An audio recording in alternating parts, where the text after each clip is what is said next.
Welcome back! My name is Baller Scuba. This is Video Games Over Time. We are still in 1981. Today, we're going to talk about King Kong. The story of King Kong starts with Merian C. Cooper back in 1929. Cooper had been fascinated with gorillas since childhood.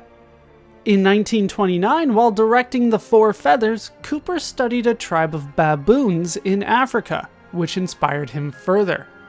Cooper began working on a script where African gorillas would battle Komodo dragons.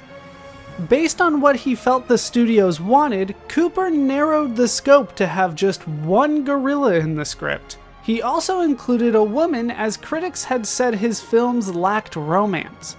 Cooper planned on a setting on a remote desert island, but with a finale in New York City. Cooper took the concept to Paramount Studios. However, Paramount did not want to spend money on an expensive film on location in Africa and Komodo, so they turned down the project, and the project was put on hold. In 1931, Cooper was hired to be an executive assistant at RKO with the promise that he could make his own films.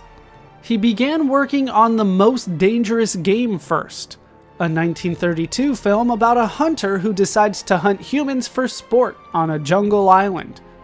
The film starred Joel McCrea, Leslie Banks, Fay Wray, and Robert Armstrong.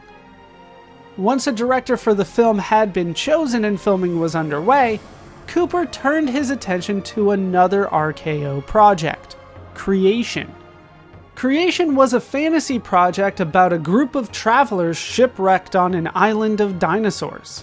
The project was being made using stop motion under animator Willis O'Brien, and the film was proving to be too costly. Creation would be scrapped, although the footage would live on. In total, there were about 20 minutes of completed footage for Creation. About 11 minutes of that footage survives today.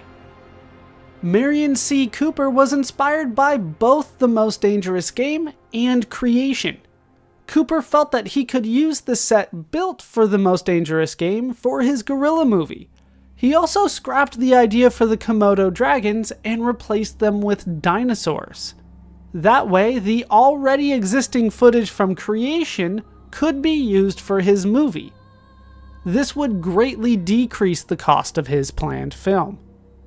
Cooper approached RKO with the idea, organizing a presentation with Fay Wray, Robert Armstrong, Bruce Cabot, and Willis O'Brien's model dinosaurs. Although hesitant at first, RKO agreed and Cooper moved forward with his film. Cooper hired Edgar Wallace to work on the script. Wallace finished a rough draft named The Beast on January 5, 1932. Cooper wanted to revise the script significantly, but Edgar Wallace was unable to make those revisions. Edgar Wallace died on February 10, 1932. Cooper turned to James Ashmore Creelman, who was working on The Most Dangerous Game at the time. Cooper and Creelman worked on several drafts together, now named The Eighth Wonder. It was during this draft that the main characters were established. Creelman would leave to finish working on The Most Dangerous Game, and a couple uncredited writers would be brought in to help with the script. Eventually, Ruth Rose would be brought in to streamline the script, which would be approved by RKO. Marcel Delgado then built the models for the film, including several versions of the gorilla as well as the dinosaurs. All of the film's scenes involving King Kong himself were done with models. Willis O'Brien and his special effects crew would use a variety of techniques to get all the shots for the film. Principal photography for King Kong would last 8 months from May 1932 through January 1933 on a very lax schedule. The main actors, Fay Wray, Robert Armstrong, and Bruce Cabot, would have so much time between filming sessions that they had time to film other movies in their entirety. Merian C. Cooper would share directing duties with Ernest B. Schoedsack.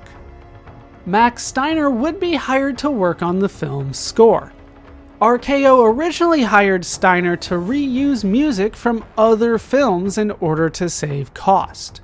However, Marion C. Cooper felt that the film needed an original score and paid Steiner $50,000 to record something original. That's over $1 million in 2021. Steiner would get a 46-piece orchestra together to write the music. This would become the first feature-length musical score for an American film that already had sound from dialogue. RKO would reimburse Cooper for the $50,000. In total, the cost of King Kong would be $672,254.75, over $13.5 million in 2021. This was over the original $400,000 budget by over 67%, but the film had been finished. King Kong had its official world premiere on March 23, 1933, and was released nationwide on April 10, 1933. The film proved to be successful. It would be re-released in 1938, 1942, 1946, 1952, and 1956. The film would make over $5 million overall. The critics were impressed with the film. In particular, the critics liked the visual effects, the thrills, and the adventure. As time has gone on, the audience and the critics have remained positive on the film. The film is often cited amongst the greatest films of all time. It is now time to briefly talk about the plot of King Kong. If you have not seen the film and do not want the plot spoiled, now would be the time to stop watching. Thank you so much for watching, and I hope to see you in the next video. The story of King Kong starts in New York City, with Carl Denham, a wildlife filmmaker, chartering Captain Engelhorn's ship, the Venture, for his new film. In the streets of New York City, Denham finds an actress for his film in Ann Darrow, who agrees to travel under the promise of the adventure of a lifetime. The ship's first mate, Jack Driscoll, falls in love with Anne quickly. The Venture travels to Skull Island in search of a creature named Kong. On Skull Island, the film crew witness the local tribe in the middle of sacrificing a woman. When the tribe sees the film crew, the ceremony stops. The chief offers to trade 6 local women for Anne, but the offer is rejected. During the night, the tribe kidnaps Anne from the ship and attempts to sacrifice her to King Kong, an enormous gorilla. Kong takes Anne and carries her into the wilderness. Denham, Jack, and some volunteers pursue the two in hopes of a rescue.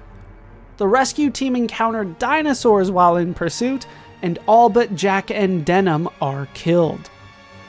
Meanwhile, Kong defends Anne from other dinosaurs on the island.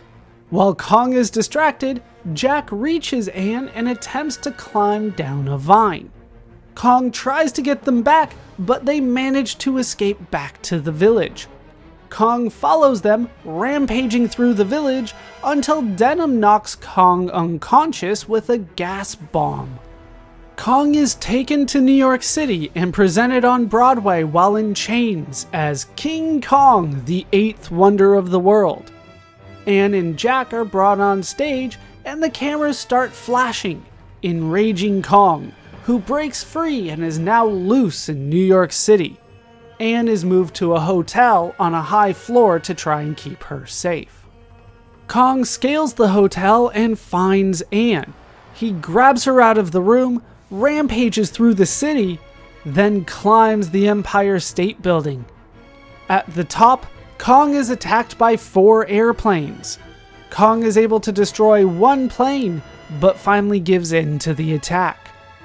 He looks at Anne one last time before falling to his death. Jack reunites with Anne at the top of the building, while Denham goes to Kong's corpse. A policeman says the planes got Kong, but Denham corrects him. No, it wasn't the airplanes. It was Beauty killed the Beast. That is the story of the original King Kong film. Because of the enormous success of the original, King Kong was brought forward into several more films, starting a franchise. Later that same year in 1933, RKO released Son of Kong. This sequel picks up 9 months after the original with another expedition to Skull Island, where another ape is found.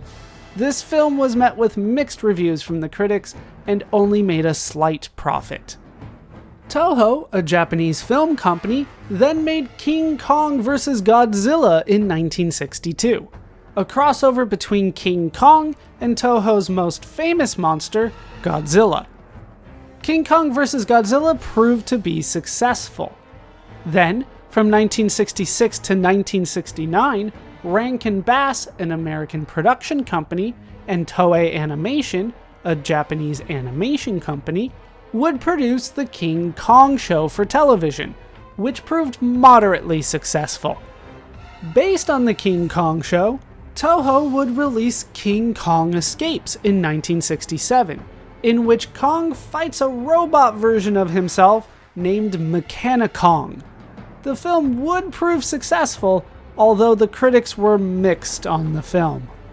Italian producer Dino De Laurentiis would remake the original film, releasing a 1976 version named King Kong. The film would be successful, although the critics were mixed on the film. It was just seen as not as good as the original. Through 1981, King Kong had established itself as an iconic character, successful in multiple forms of media and in several countries around the world.